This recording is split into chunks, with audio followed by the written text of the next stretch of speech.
Good afternoon, sir. So good morning, Namanjan, Rishabh and Shubhang. So let us start the class. Good morning, sir. So let me just show you where we are now and what we have to do. So Sir, अभी तो बच्चे नहीं आए class. So in next, you can say in this week, we will be able to finish off with discharge and the remedies of the contract. Okay, so, and we have completed up to here the quasi contract. Okay, so from discharge of the contract will be starting, and because these are to be finished within with the 16 lectures, and because we have already done a lot of discussion in the previous classes, so this thing I think you will be able to understand it better.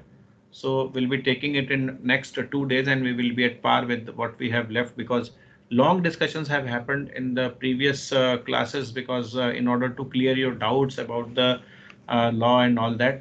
So we'll definitely proceed further with the if anything you miss off or anything you're not able to understand, please tell me. I will make you understand there itself. Okay, so let us now proceed further with the presentation.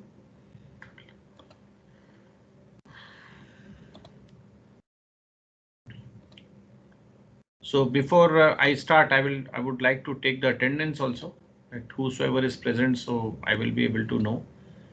So let me take the attendance.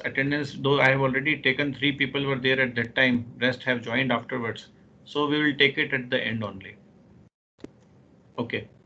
So discharge or termination of the contract.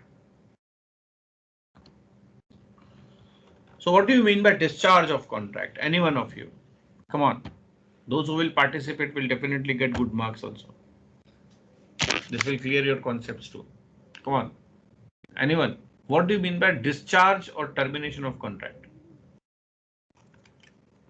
And no answer will be a wrong answer. Don't worry. Come on. So cancellation of the document or contract, sorry. Okay. Very good. This is one of the mode. Excellent. Sahil. Who else?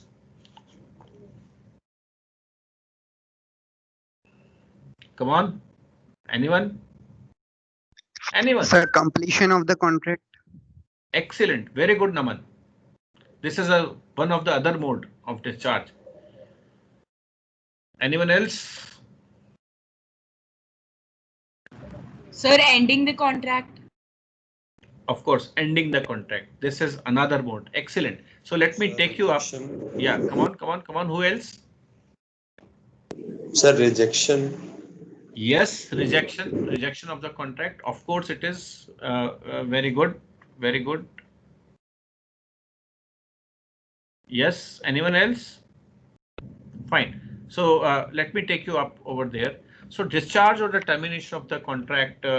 A contract is said to be discharged or terminated when the rights and the obligation arising out of the contract are extinguished. Suppose, for example, two parties enter into a contract and both parties have performed their part of contract. Now there is nothing left to be proceeded further with. Okay, so the liabilities, or you can say the obligation of both the parties, are extinguished, or you can say are over. So it can happen in many ways. So that at that moment of time, it will be called that the contract has been discharged. So contract may be discharged or terminated by any of the following ways. Number one is the performance, the simplest way of doing the contract. Second is a mutual consent or the agreement. Third is the lapse of time. Fourth is operation of law. Fifth is impossibility of performance, and sixth is the breach of contract. So first most is very easy, that performance of the contract. So what happens when you are performing the contract? So both the parties, promisor and promisee, performs their part of contract, and then afterwards they are free from their obligations of obligations by each other. And even a valid tender of performance is also actually frees you from the contractual obligation. Next is mutual consent. If both the parties mutually decide that there should be some change in the contract, or we should go for some new contract, or we can cancel the contract just now somebody said, okay, or we can actually, terminate the contract. Okay, so that happens with the mutual consent, but the consent must be there, mutual consent must be there in this case, then only the contract will be said to be terminated, or the contract is said to be discharged by the mutual consent. So lapse of time, sometimes what happens that the time period for which the contract has been done, the time period is lapsed, or sometimes limitation period actually frees the parties to the contract to perform the contract, and in that case it will be called the lapse of the time. Operation of law means when the law has changed, the and which has actually discharged the parties to perform their contract, because now it will be either illegal or impossible for the parties to perform the contract. At that time it will be called that the contract has been discharged by operation of law. Next is impossibility of the performance. Sometimes it becomes totally impossible at the time of performing the contract. When you are entering into a contract, at that time itself, if it is impossible to perform a contract, the contract is null and void. But at the time of entering into a contract, the contract was to be executed, and then afterwards it has become impossible to execute the contract. The parties will be discharged from their duties, or parties will be discharged from their obligation for the contract as such.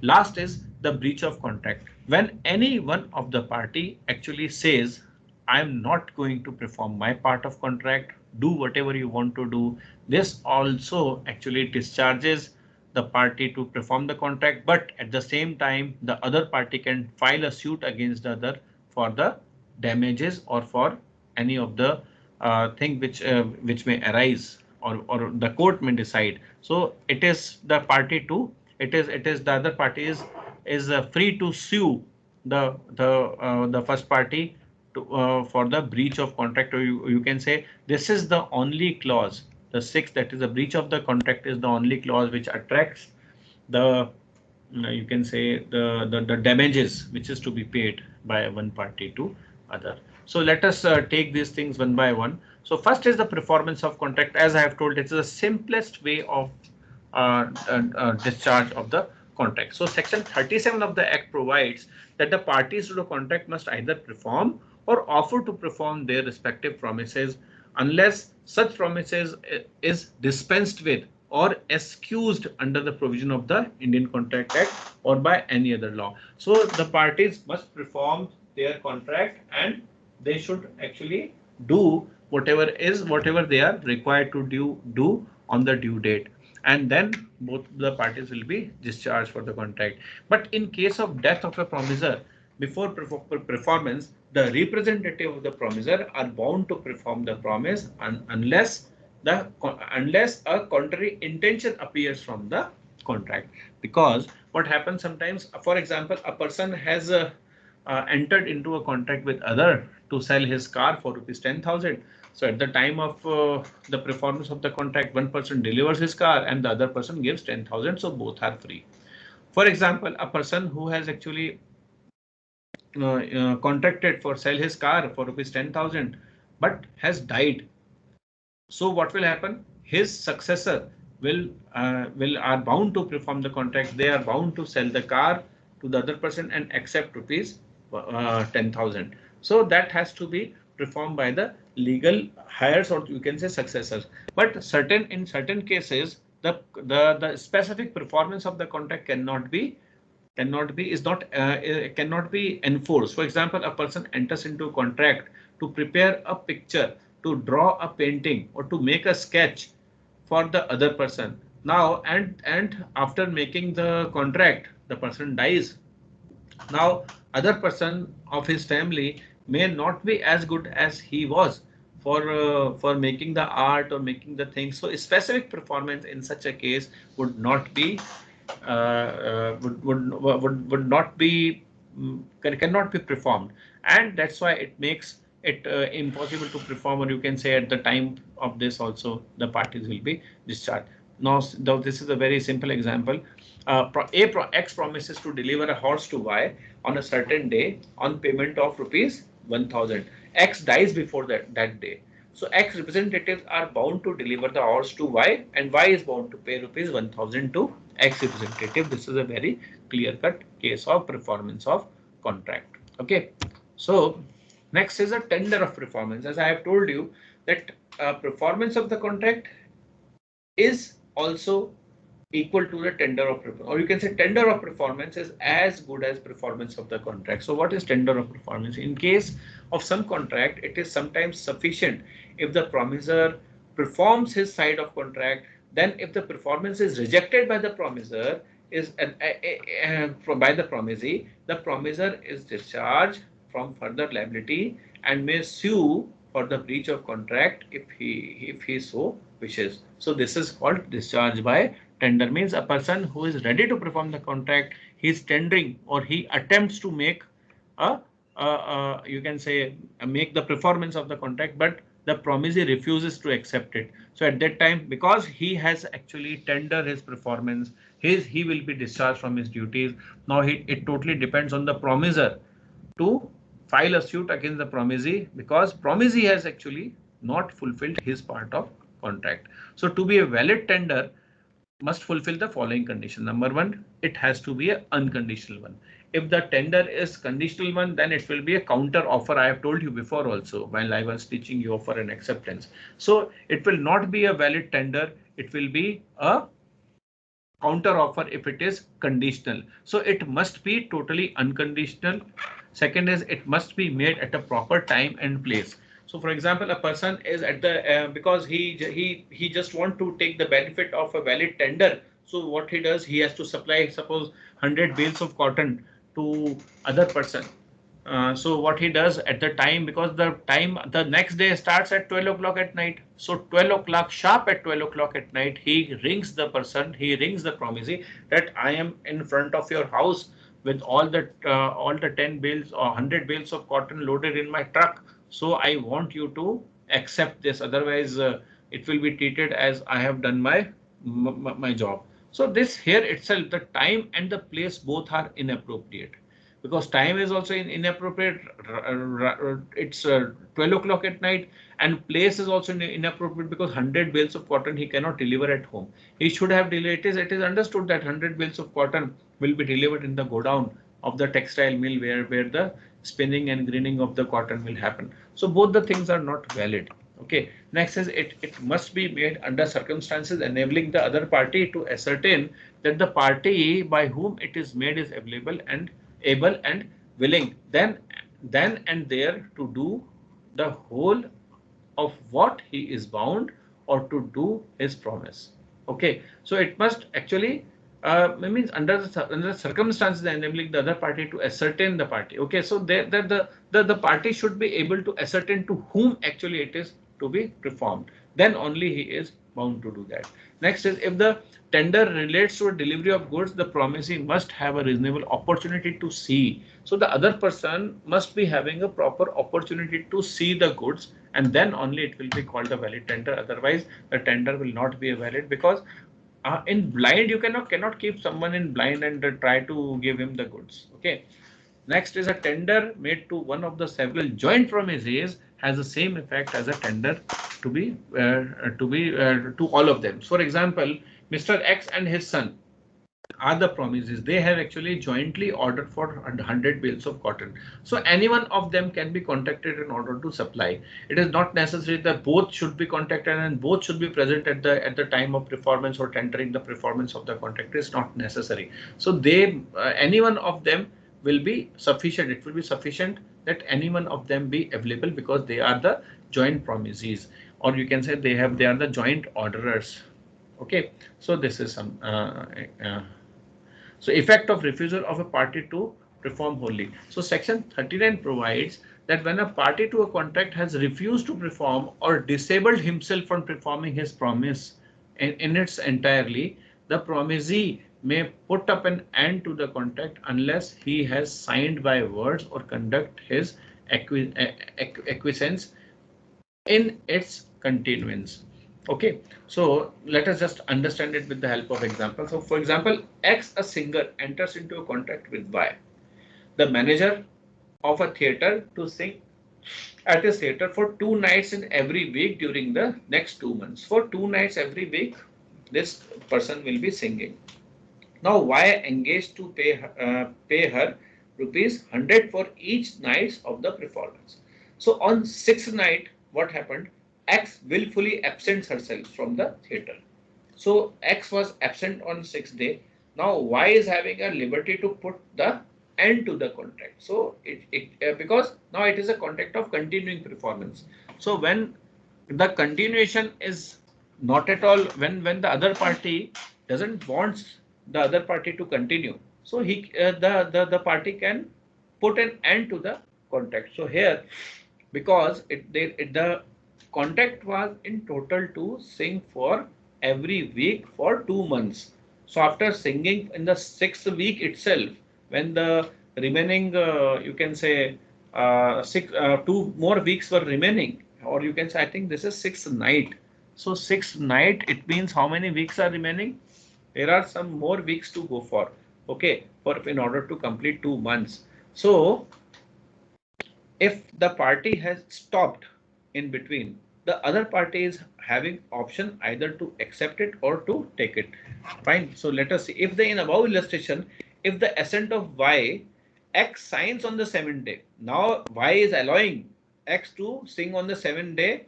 Y is presumed to have signified his acquiescence in continuation of the contract and cannot put end to it. But at the same time, she has to pay a compensation to Y for failing to sing on the sixth night, okay, which she has refused. So in this way, the contracts can be proceeded further if the contract is of continuing in nature. Okay.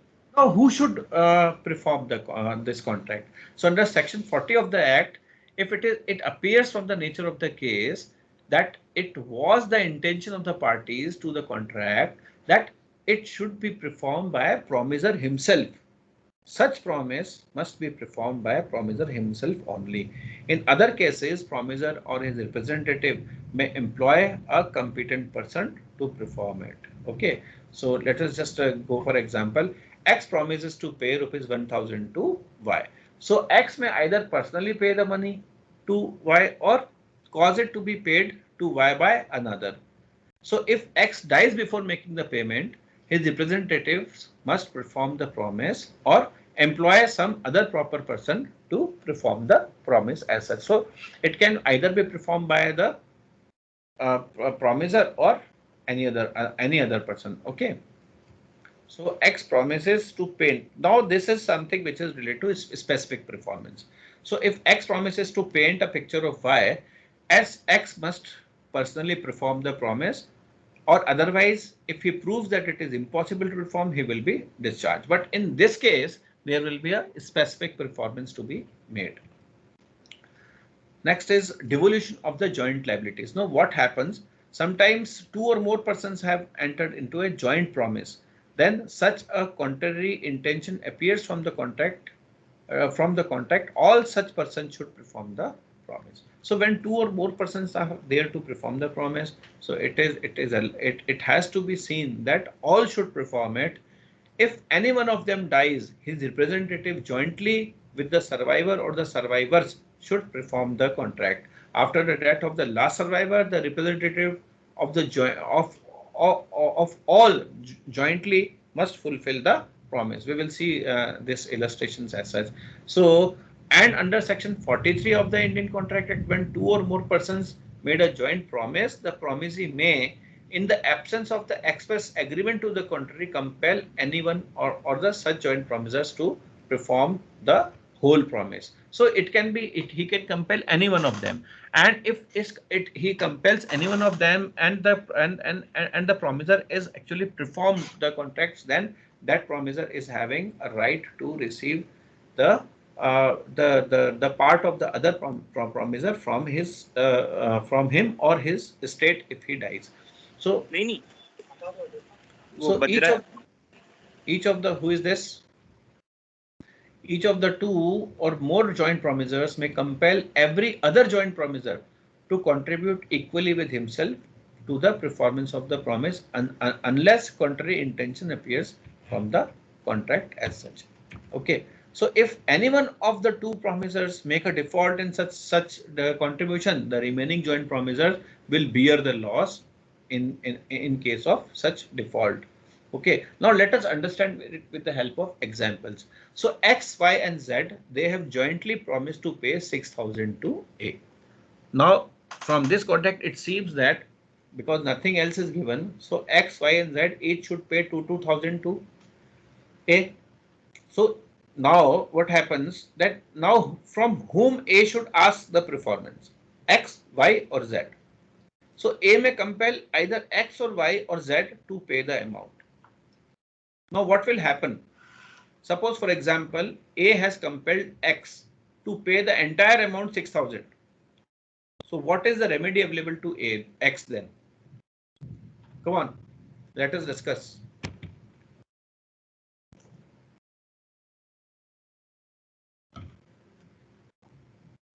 Any one of you?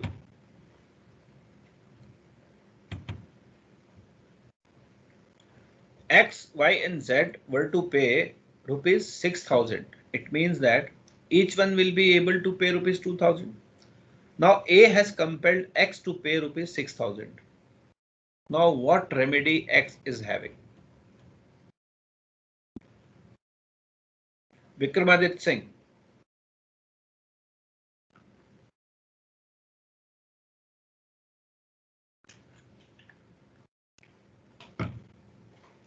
Vikramadit, are you in the class or not? Yes, sir. So please tell, what will be the remedy? Sir, can you please repeat the question? I am repeating it for the third time now, and you are not listening at all. X, Y, and Z have to pay rupees 3,000, rupees 6,000 to A. Now A is compelling only X to pay him the entire 6,000. What remedy X is having? What X should do? Sir, A is compelling only X to pay the. Yeah, entire amount. Can he do that? First of all, you tell me, can he do this? No, sir. I think no, because X, Y, and Z have jointly promised to pay him. It means you have not listened properly to what I was teaching. Anyways, Fazal Ahmad Khan.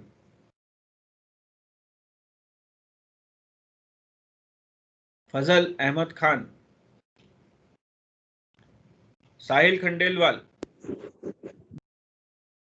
Yes, sir, Fazal. Yes, sir. Yeah, Fazal.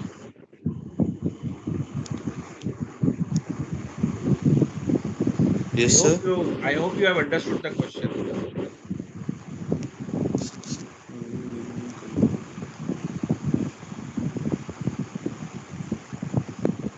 Sahil Khandelwal.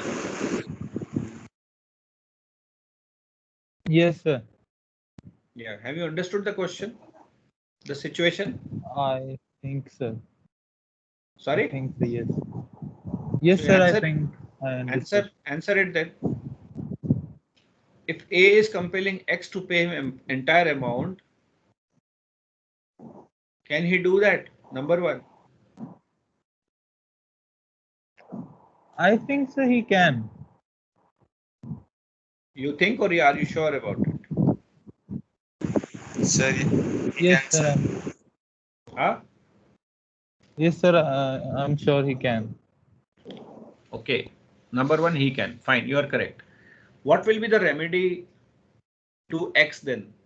A is compelling only X to pay him the entire 6,000, which was to be paid equally by three of them. And the three of them have jointly promised. Now, what will be the remedy to X? So he can ask Y and Z. To contribute equally, and he So can X compel has him. contribute equally, exactly. Yeah. He can And compel them to yeah, he contribute. can compel them to just contribute equally. Otherwise, he will file a suit against them, and the suit will be maintainable, Yes, and sir. X will win for that. Fine. Okay, so next is in above example, imagine X has compelled the whole amount. X has compelled, Z is compelled to pay the whole amount. So X is insolvent, but his estates are sufficient to pay half of his debts. Okay, so how much will be paid by him? So Z is entitled to receive 1000 because 2000 is the share. So Z, who has paid the entire 6000, so 1000 will be realized from X state, and what is remaining? 2500. So he will what both of them will do? They will share 500 each because 2000 is their shares. So he will charge 2500 from Y. He will mix 2500 from his side, 5000, and 1000 from X, who has become insolvent and will pay rupees 6000 to A. Okay, is it okay? Yes, Everyone? sir. Fine. So X, Y, and Z, suppose this is another example. X, Y, and Z make a joint promise to pay rupees 5000 to A. Z is unable to pay any amount. Now Z is not at all able to pay any amount, and X is compelled to pay the whole amount. So X is entitled to receive 3000 from Y. Okay. Okay or not okay? Yes, sir. What? Yes, sir. 5000 is to be paid, and it is to be jointly paid by X, Y, and Z. Okay. And it is a promise to pay rupees 5000 to A. Now Z is not able to pay any amount. Z is not able to pay any amount, neither his estate is there. How much amount is to be paid? 5000, right? So X is entitled to rupees 3000 from Y or 2500 from Y.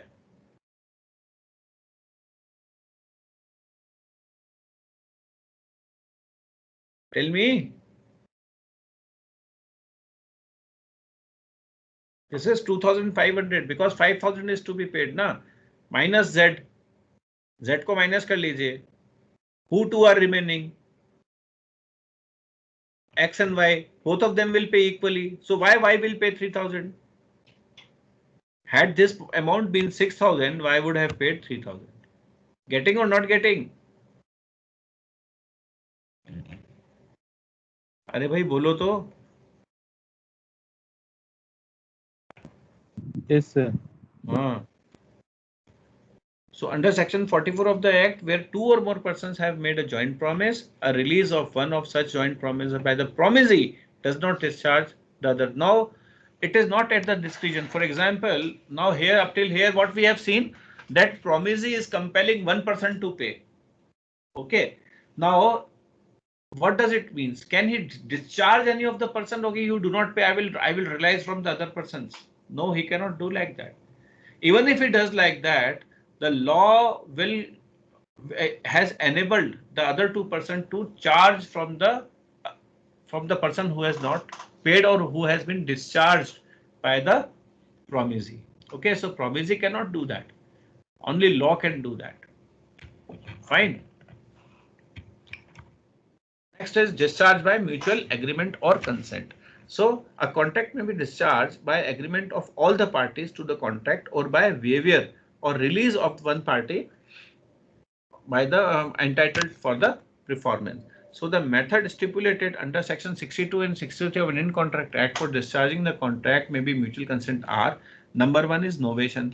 So for example, both the persons are having some contract. When new contract is substituted for existing contract, either between the same parties or between the different parties, they consolidated, and the consideration mutually being the discharge of the old contract. For example, there was a contract of supplying 100,000 bales of cotton by A to B on certain date.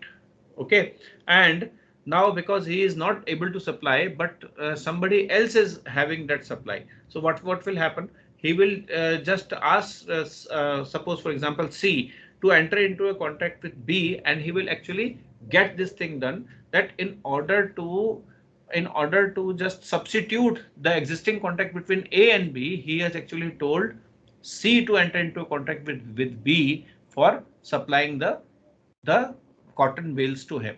Okay. So in such a case, what will happen? The old contract will be discharged by the formation of the new contract, and this is called novation. Novation is something new. Okay, so something new is going to happen. Either the terms and means that the totally a new contract will happen, and it can be between the existing parties also, and it can be between the other parties also. Next is alteration. So if there is change in one or more material terms of the contract, then it will be called as alteration. For example, there is extension in date of a contract. Suppose A has to supply 100 bales of cotton to B on certain date, and he is not able to supply, and he has taken an excuse of supplying the same by 5 days, and B has agreed for it. So there is change or alteration in the material terms of the contract, that is time and place of the contract can also be, there can be price also which can be, so there can be alteration in the contract itself. Next is your rescission. Rescission is called a cancellation of contract by an agreement between the parties at the time or before it is discharged by the performance or in some other way. As a result none requires to perform. So rescission is a cancellation of, so by mutually, one of you have told this also as a mode of discharge of contract. So both have decided to cancel the contract at all, that you need not to perform your part and I will need not to perform my part. So there will be a cancellation in the contract by mutual agreement, then also it is said to be discharged. Next is a remission. Remission is acceptance of some amount less than or some quantity less than what is contracted for. For example, 100 bales of cotton were to be supplied. The other person is able to supply only 90 bales because of the availability issue. Now the other person with whom the contract was done to supply 100 bales is accepting 90 bales as such. So this can be a contract discharge of the contract by remission, or you can say with discharge of the contract by mutual remission. Next is the waiver. Waiver is deliberate abandonment of giving up a right to which a party is entitled to under the contract, whereupon the other party to the contract is released from his obligation. For example, A has contracted to marry B after a certain period of time. So now B actually, because B, both of them mutually have discharged themselves, or you can say B, when A showed his unwillingness to marry B, B has actually discharged the other party, that is A, that okay, you do not marry me, do whatever you want to do, no problem, I will not file a suit against you. So there is a difference between this waiver and this novation, or you can say the remission also. So waiver actually totally discharges the other party, that you need not to perform your obligation at all. So that is also one of the mode of discharge by mutual agreement. Okay.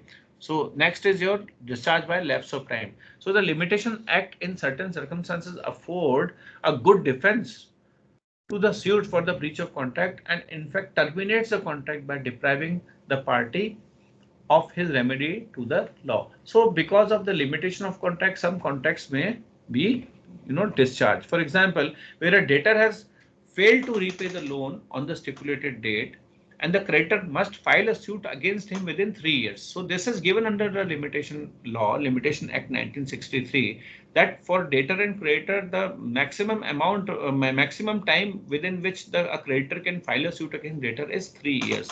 So if the limitation period of 3 years is over, then and no action is taken by the creditor. Okay, so he the debtor will be discharged by the lapse of time. So he will be barred, and from this remedy and other party is discharged of his liability to perform. So your paisa डूब जाएगा आपका. Okay, so that actually is the discharge of one party to pay it off. So next is discharge by the operation of law. So discharge under this head may take place as follows: by merger, when the parties embody the inferior contract in a superior contract.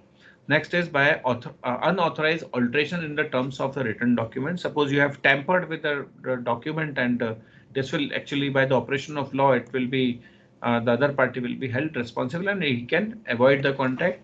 And third is by insolvency. Insolvency actually makes a person incapable of entering into a contract. So if the court has declared somebody as insolvent, So he himself will be discharged from the from his liability to enter into a contract. So this merger is very, very important to understand. For I will just give you an example of merger where the inferior contract merged with the superior one. For example, a person is living in a house for rent, and the house in which he is living, he is paying rent of rupees 10,000 per month.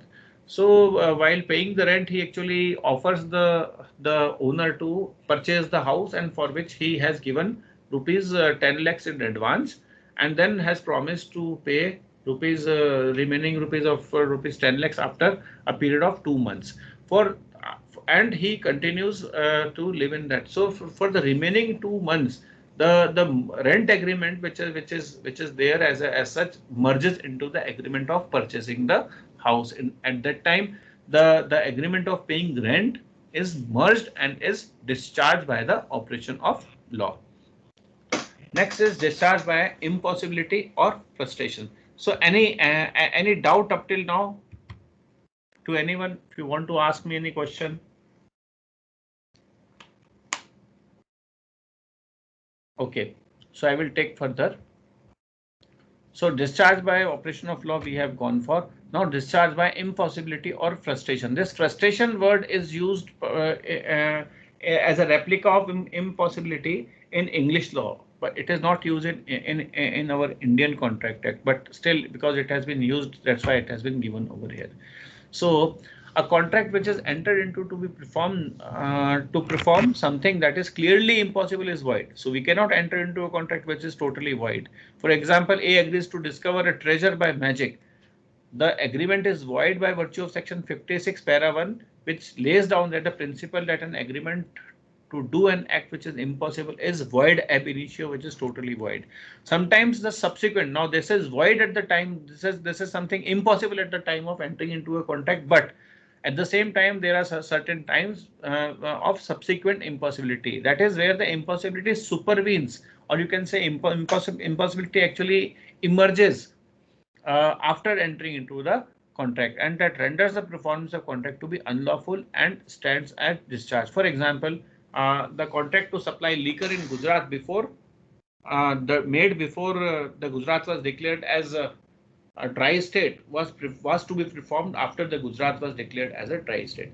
So before the contract was there, so it was possible to supply that, but after the Gujarat has become you can say dry state, it is not possible. So the parties are discharged by performing by the impossibility of the contract. For example, where a singer also contract to sing and becomes too ill that she is not able to perform, or he is not able to perform the contract, so the contract becomes void. So in this connection, now para 2 of the section 56 provides that a contract do not act which after the contract is made becomes impossible, or reason of some event which the promiser could not prevent, unlawful, becomes void when the act becomes impossible. I have just now explained you the case of this liquor in the Gujarat. So this is impossible, or otherwise it will be unlawful to just perform the contract as such. So that party is also discharged by the impossibility of the performance. So if the now what para 3 says, if the impossibility is not obvious and the promiser alone knows of the impossibility or illegality, then the existing or the promiser might have known such after using reasonable diligence. Such promiser is bound to compensate the promisee for any loss he may suffer through non-performance of the promise despite of the agreement being void ab initio. So what the thing is, this impossibility cannot be taken as a plea always. So it has to be, or if the person means who is to perform the contract knows that it is impossible to contract and he doesn't convey the impossibility, then he will be held responsible for any loss which is being occurred to the person to whom the performance was to be made. Okay. Next is, there are two types of impossibilities I have told you, that is actual impossibility or supervening impossibility. Actual impossibility is totally void.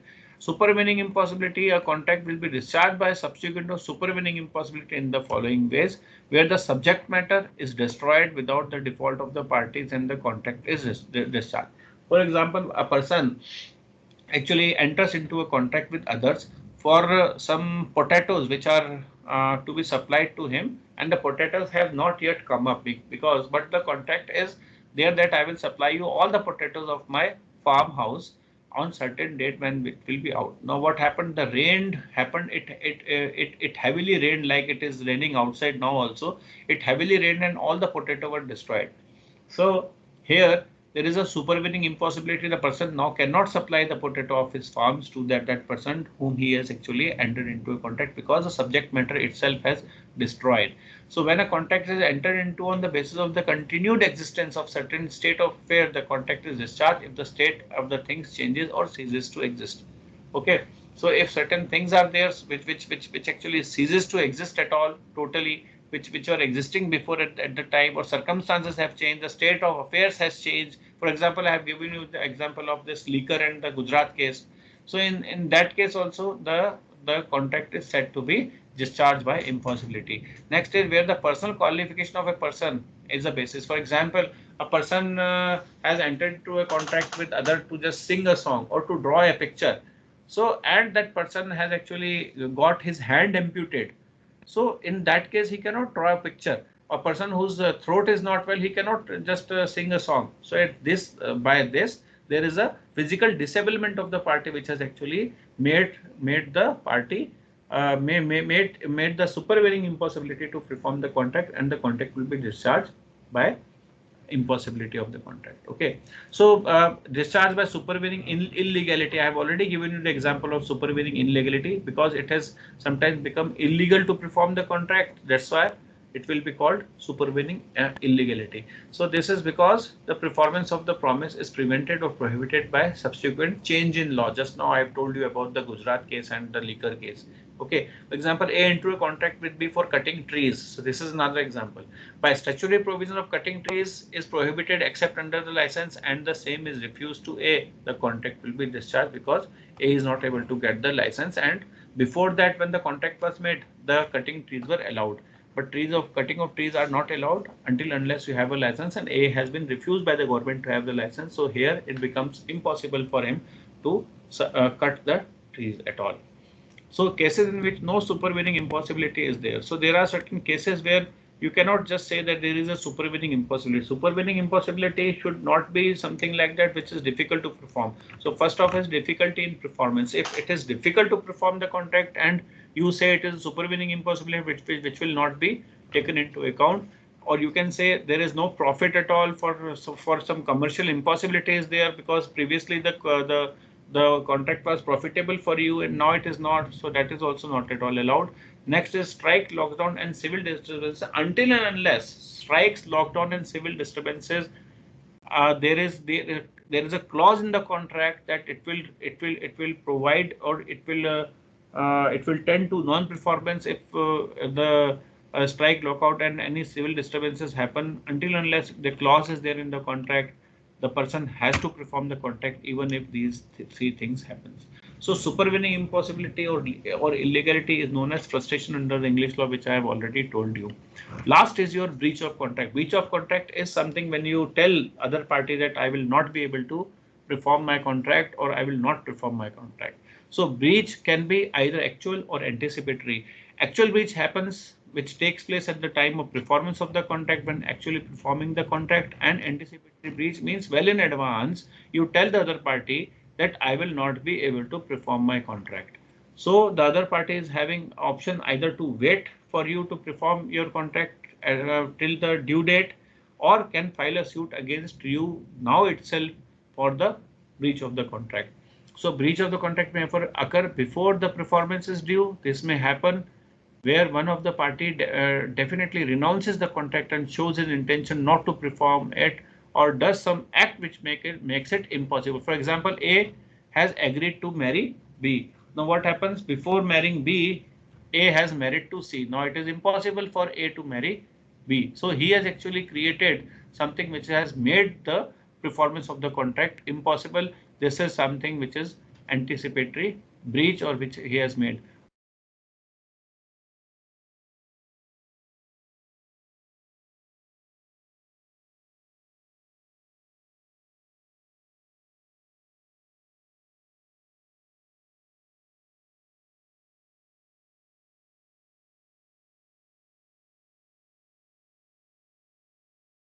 then sue the breach if it is not. So if the promisee adopts the letter course means if he waits till the date when the performance is due, he keeps the contract alive for the benefit of the promisor as well as for his benefit of his own. He actually remains liable under it, enables the promisor not only to complete his part of contract but also to avail himself an excuse of non-performance which may have come to existing before the time has passed. So in this case, what is happening? He is actually waiting. He is actually allowing the other person. May he get some, some buddhis from somewhere and perform his contract. Let us just see it in two cases. So A hired B. So this is a Rochester versus D Latour. It was a case. A hired B in April to act as a courier commencing employment from 1st June, but wrote to B in May itself. So in May itself, he is because on 1st June he was joining. May itself he has given that I will not be able to join. So B sued A for the breach of contract immediately after the repudiation. A contended that there could not be a breach of contract before 1st June because the due date has not come. But it was held that because the person has actually expressly denied, so B can maintain a suit. He need not to wait till 1st June. As soon as he has received the information that the person is not joining, he can file a suit against him. One more case is Avery versus Borden. A hired B's ship to carry a cargo from Russia. Later on, B repudiated the contract. A delayed. Now what happened? Now here, this delay in taking the action has actually has actually brought a curse. Now B has repudiated the contract. B has totally refused. Okay, and A delayed taking the action, hoping B would change his mind before the performance date. But meanwhile, what happened? A war broke out between Russia and Britain, and before the performance date, frustrating the contract means before the date of the performance, it was impossible for them to perform the contract, and the party has not taken action against him for the repudiation of the contract. Held A has lost his right to sue B for the damages because of such delay. So sometimes when you wait for someone to just perform his part of contract, you may get a curse for it, or it may be a problem for you that you have not taken action. But mostly sometimes it happens that you allow the other party to perform the contract and the performance sometimes happens. So it totally depends on how do you do the things. So thank you about today's session. If you have any question, please ask me.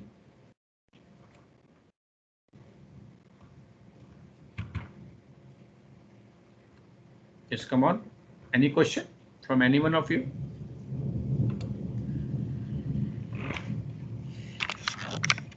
Okay, fine. So I'm taking the attendance now. Sir? Yeah. Who is this? Have you updated the attendance over DMS? No. I have not yet updated any attendance on DMS, and I will be doing it within this week. So all of you will get to see your attendance in this week. And one more thing, don't worry about, because there has been a lot of shuffling in the class and all that happened.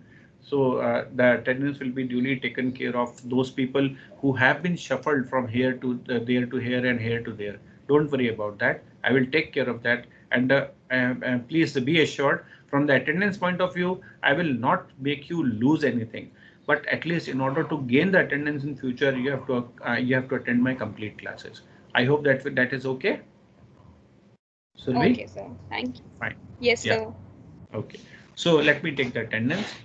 Abhay Jain, Abhishek Singh Sisodia, Akash Jindal, Ayush Verma, Dipendra Gujar, Dhananjay Singh, Sareen, Dheeraj Lamba, Dipti Rakesh, Divyanshi Choksi, Fazal Ahmad Khan, Yes, sir. Gaurav Sharma, Hardik Raheja, Jaipal Singh Tamar, Kanishk Bilochi, Kashish Sharma, Khushi Wadhwa, Lakshya Yes. Sharma, Manish Khileri, Mihir Agarwal, Naman Jain, Pranav Sharma, Rajiv Singh Anand, Rishabh Goyal, Rishi Kanungo, Present, sir. Sagar Shiv, Shirvi, Sahil Khandelwal, Shriyansh Jain, Shubhang, Srajal Purvar, Surbhi Singhal, Tanish Agarwal, Tarun Singh, Vaishnavi Mishra, Vikramaditya Singh, Yashashvi Purohit, and Yashpal Singh Mahicha. So guys, thank you for being here and have a nice day to all Hello. of you. Yeah, Hello. yeah. Who is Sir, this? Dheeraj present. Dheeraj present. Dheeraj Lamba, you are present. I have spoken your name. So Dheeraj, Jai Shri Ram. Jai Sri Ram. Sir. Happy now? Yeah. Okay. So guys, I'm just stopping the recording also, and have a nice day to all of you, and enjoy the day. Thank you. Bye.